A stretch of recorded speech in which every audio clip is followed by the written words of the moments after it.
반갑습니다. 김상욱입니다. 먼저 외교부 장관님께 좀 말씀 여쭙겠습니다. 한미 정상회담 국민들 관심이 많기 때문에 잠깐 좀 짚고 넘어갈게요. 침략 전쟁이 있지만 방어 전쟁도 있는 것 같습니다. 무언가를 얻기 위한 회담도 있지만은 무언가를 잃지 않기 위한 회담도 있을 것 같습니다. 이번 한미 정상회담 직전에 우리 국민들께서는 트럼프의 관세 합의 이후에 추가 부담이 있지 않을까, 또는 방위비와 관련해서 과도한 요구가 있지 않을까, 또는 동맹 현대화에 대한 요구가 있지 않을까, 이런 우려가 많았습니다. 외교부 장관으로서 이번 회담에서 이런 세 가지 우려에 대해 잘 방어한 것으로 평가하시는지, 그렇게 평가하는 이유는 무엇인지 간략하게 좀 말씀 부탁드리겠습니다. 네, 전체적으로 보아서 의원님 말씀대로 대략 선방했다고 평가를 하고 있습니다. 네. 좀 구체적 이유도 말씀 주시면 좋을 텐데요. 아마 앞으로도 계속 미국에서 이런 요구들은 이어질 것 같습니다. 계속해서 대비 부탁드리고요. 또한 이 급변하고 있는 한반도의 지정학적 본질적인 변화가 일어나고 있지 않습니까? 남북 관계 개선, 또 한반도의 지정학의 대한민국의 선도적 역할을 하는 것, 어떻게 보면 2025년 하반기에 대한민국의 가장 큰 과제 중에 하나인 것 같습니다. 이번 한미 정상회담에서 이런 부분에서 우리나라가 얻은 것이 있다면 어떤 것을 얻은 건가요?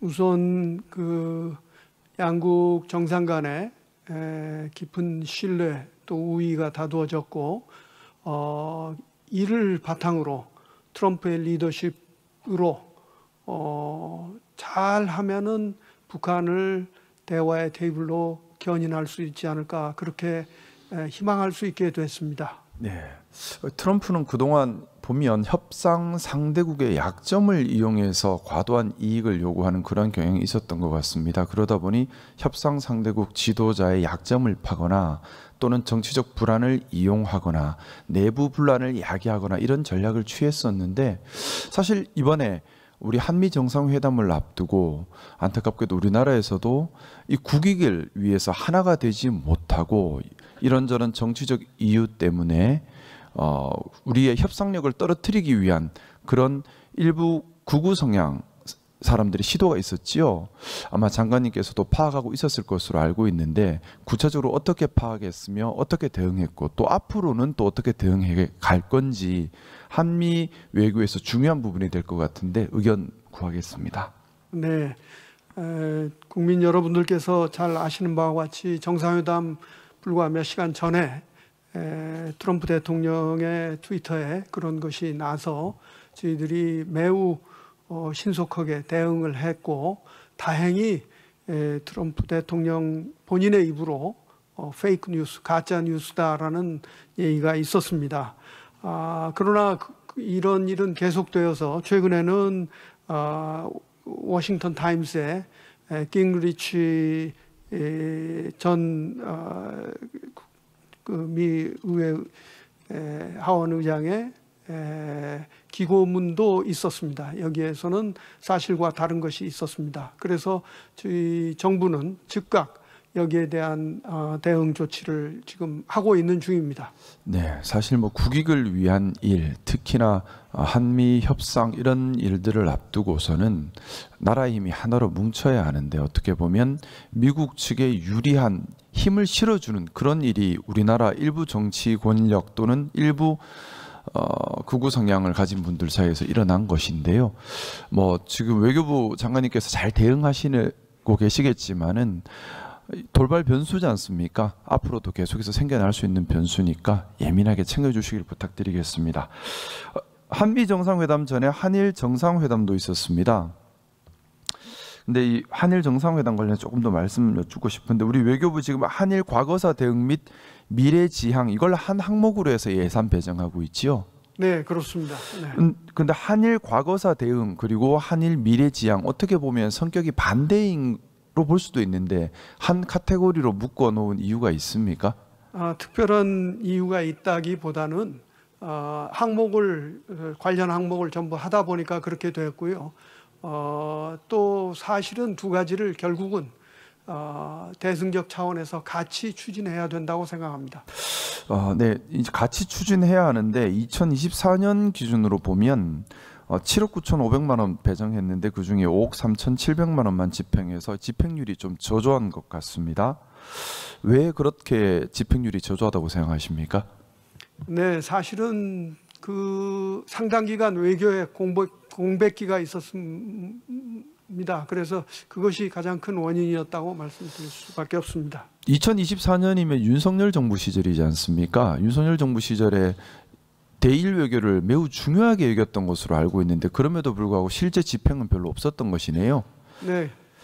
특히 이 중에서도 한일 신협력 비전, 즉 미래지향적인 부분이지요. 여기에 대한 예산이 2억 1,700만 원밖에 되지 않습니다. 그 중에서도 실집행은 1억 5,200만 원밖에 되지 않습니다. 더군다나 한일 정책 대화 3,800만 원밖에 배정이 안 돼 있고 그마저도 1,900만 원만 집행했습니다. 일본과의 외교 관계, 우리나라 입장에서는 참 중요하지 않습니까? 경제적인 부분이 특히 많이 밀접되어 있는데 한일 정책에 관한 2024년 실집행 예산이 1,900만 원밖에 되지 않는다. 좀 상식 바뀐 것 같은데 왜 이렇게 적습니까? 또 왜 이렇게 실집행조차 되지 않았던 겁니까? 네, 몇 가지 포럼이라든가 이런 것들이 마지막 단계에서 취소되면서 집행이 되지 않았다고 얘기를 들었습니다. 저희는 지금 그 다양한 포럼을 새로 만들고 또 한일 간의 국민 간 교류를 확대하고자 노력을 하고 있습니다. 그래서 24년에는 비록 집행이 저조했으나 앞으로는 예산 소요를 충분히 잘 반영해서 잘 집행하도록 하겠습니다. 네, 물론 뭐 장관님께서 오시기 전에 윤석열 정부 때 있었던 일이기 때문에 책임을 묻는 말씀은 아니고요. 이런 부분 문제가 있으니 반드시 개선해야 한다는 말씀을 드리려고 하는 겁니다. 우리 대한민국과 일본 간의 경제 교류, 또 인적 교류, 또 문화 관광 교류는 정말 많습니다. 또 그것을 잘 미래지향적으로 이끌어가면 우리 국민 경제 개선에도 큰 도움이 될 수 있을 것이라 생각합니다. 이런 중요한 테마에 이렇게 예산 배정도 없고 실질적인 움직임이 전혀 없다면 그러고 나서 우리 대한민국과 일본 사이의 국민 감정만 서로 자극해서 이걸 이용만 하려고 한다면 국민 경제에는 도움이 되지 않는 일이지 않습니까? 외교의 중요한 역할 결국 국민들께서 더 잘 살 수 있게 하는 것이고 그러면 실질적 교류와 협력이 일어날 수 있도록 예산을 배정하고 책정하고 실행하는 것 정말 중요하다고 생각하고요. 관련해서 이번 한일 정상회담에서 17년 만에 한일 정상의 공동 언론 발표문이 있었습니다.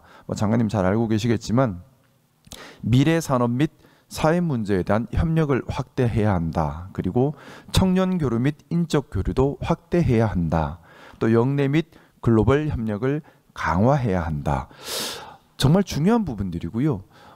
이제 어떻게 보면 미국이 세계를 함부로 하던 모든 걸 주도하던 시대에서 지금 각자 도생의 시대로 가고 있는 거지 않습니까? 이런 시대에 우리 대한민국과 일본의 협력 참 중요할 것 같은데 물론 과거사 문제도 같이 연동돼서요. 이런 문제를 풀기 위해서는 외교부에서 구체적 계획 실행해야 될 것 같습니다. 당연하게 예산도 배정을 해야 되고 그 예산 써야 되고요. 장관님께서 좀 한일 관계가 과거사는 제대로 정리되고 또 우리 간의 협력은 미래지향적으로 이루어질 수 있도록 제대로 된 계획과 예산 배정 꼭 좀 부탁드리고 싶습니다. 나가서 조금 더 다른 말씀 또 여쭤볼게요. 외교부의 중요한 역할 중에 하나가 또 우리나라의 국격, 이미지 이런 것들 관리하는 것도 있는 것 같습니다. 몽골이나 태국 이쪽에서 비자 발급 관련해서 불편 불만이 많다고 얘기를 듣고 있는데 예를 들어서 우리나라 입국 비자를 받기 위해서는 한 30일 정도 여권을 우리나라 대사관에서 가지고 있다가 뭐 돌려주는 경우도 있고 또 비자 발급했는데 우리나라까지 왔는데 공항에서 입국 거절당해서 돌아가는 경우도 있고 또 그렇게 돌아간 사람들 중에 몽골이나 태국의 고위층 분들도 계셨다고 말씀을 들었고요. 이런 것들 때문에 한국에 대한 이미지도 나빠지고 어떻게 보면 K-팝, K-한류에서 좀 활성화되는 것에 찬물이 되고 있다. 부정적 이미지가 강해지고 있다. 이런 말들도 있습니다. 여기에 대한 당연히 개선책이 있어야 될 것이고 예산 배정이나 기획 이런 것들이 있어야 될 텐데 어떻게 준비하고 계십니까? 네, 저희들이 비자 문제는 좀 근본적인 해결을 위해서 별도의 사무소를 설치를 한다든지 여러 가지 다양한 방법을 강구하고 있습니다. 또한 그럼에도 불구하고 현장에서 입국 거부가 되는 사례가 왕왕 있습니다. 이것은 뭐 사실 우리나라만의 일은 아닙니다. 그러나 이것이 보면은 불법 체류자 문제와 또 연계가 됩니다.